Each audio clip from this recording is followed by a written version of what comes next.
وفي بضع احدكم صدقه ستاسو دا عورت وددی په استعمالولو کې تاسو چې د خپلو بیبیانو سره کوروالی کوئ دې کې هم صدقه ده. صحابه کرامو ډېر تعجب یا رسول الله سړی به شهوت پوره کوي په دې کې اجر ده او صدقه ده.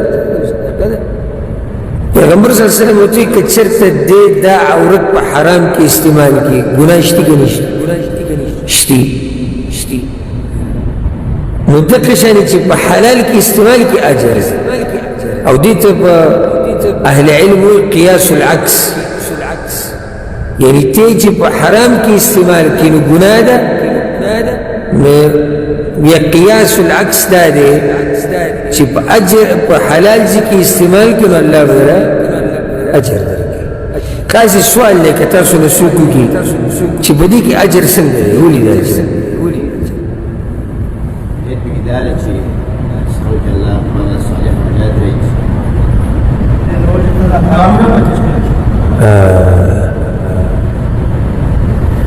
چې ستا دا سوچ او حدیث کې دا راځي پیغمبر صلی الله علیه وسلم وایي یو څو کسان ذکر کړي دي پیغمبر صلی الله علیه وسلم چې الله په ځان لازم کړي دي چې دوی سره مرسته کوي. یو هغه ځوان چې واده د دې دپاره کوي چې د حرامو نه بچ شم الله یې مرسته کوي. دلته دا سړی چې د خپل عورت په حلال ځای کې استعمالوي نو د دې دپاره استعمالوي چې عفت ورته نصیب شي، پاکوالی، پاک دامني، الله ورله اجر ورکوي. ځکه لږ ساعت مخکې ما ته وسوي چې نیت معمولي مه ګڼئ چې د ښځې سره کوروالی کې او نیت دې برابر و چې ځان پاک ساتمه د ګناه نه دا بلکې دا ښځه هم منع کوم د ګناه نه د دې در سره ښځه هم ګناه ته بیا نه ورځي او الله راله نیکعمله بچي راکړي او د الله بندګي کوي او د الله بندګان ډېر شي الله به در اجر درکړي. خو چې نیت یې صرف دی چې سهار به راله پراټه پخوي سهار به پراټه پخوي کور کې به خدمت کوي او شهوت به پوره کوو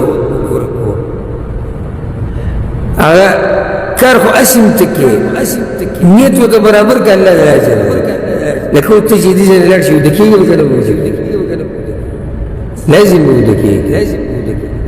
که ته په دې نیت ویده شي چې سهار منځه نه راپاڅم او چې د سهار د لمونځ په صحیح طریقې سره وکړم چې خوب نه راځي الله در اجر درکړي. ډوډۍ هم ټول خورو که ته د ډوډۍ په دې نیت خورې چې دا بدن مې برابري نو د الله بندګي به کوم چې دا بدن مې برابري د دې بچو د دې خپلوانو خدمت به وکړم د الله د دین دپاره به منډې وم الله د اجر درکړي. مونږ ګوره د دې عاداتو نه هم عبادات جوړولی شو او دا زموږ غفلت دی چې دې خبرو ته سوچ نه کوو. د ښځې دپاره هم د اجر دی ګورې صرف سړي دپاره دی دا حدیث ګورې سړی ذکر شوی دی یا خطاب دغه ټیم کې صحابه کرامو ته خو دا خبره عام ده ټول او هغه داسې چې یو زنانه د خپل خاوند سره کوروالی کوي چې ځان وساتي د ګناه نه او دا خاوند وساتي د ګناه نه الله دواړو نه اجر ورکوي. بلکې دا درته فایده ذکر کوم بله کله چې یو سړی اوس پیغمبر صلی الله علیه وسلم څه وایي چې تاسو کې یو سړی کوروالی کوي د خپلې بیبي سره نو دا صدقه ده خو دا یاده کړه دا صدقه دوه پیرې صدقه ده دوه پیرې داسې ده اوس یو سړی لګیا دی خپلې ښځې سره کوروالی کوي هلکه وایي چې د ګناهونو نه بچ یمه د په ځان صدقه او دویمه دا چې دا ښځه مې د ګناهونو نه بچ شي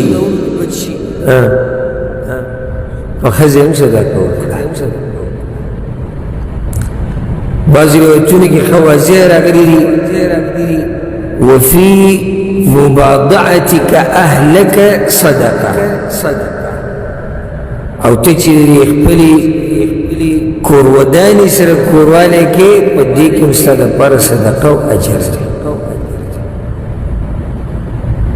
د عورت حفاظت کول والذین هم لفروجهم حافظون الا على ازواجهم وما ملكت ايمانهم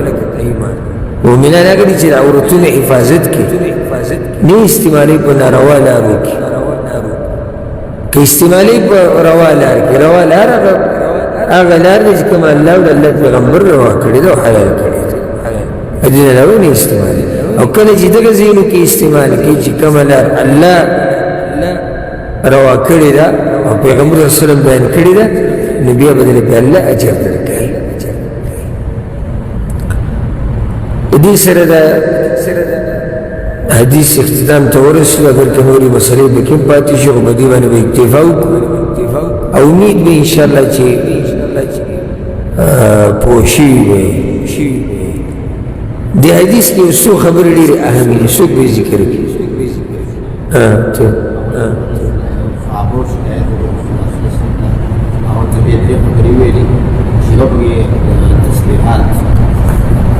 ستا خبره صحیح ده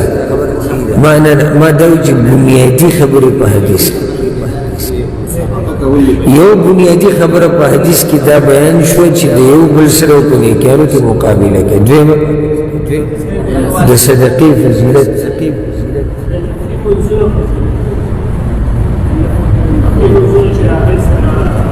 دا هغه موږ د هغه حدیث په شرح کې یو حدیث بل ذکر چې صرف دا حدیث چې دی کې یعنی یو غټه موضوع یا اهمه نقطه صحابه کرامو د یو بل سره مقابله په دین کې دویمه د صدقې فضیلت صدقه ولې غوره عمل ځان ته فایده ده بل ته فایده متعدي فایده دی ته درې دا اهمه نقطه نه دا منځ کې راغله خبره او موږ په اوله کې چې صحابه کرام غریبانان نه دي چې ته به چې امر بالمعروف نهي عن المنکر دا اهمه نقطه وه دي چې سبحان الله هم بیا الله اکبر لا اله الا الله ټول پکې راغلي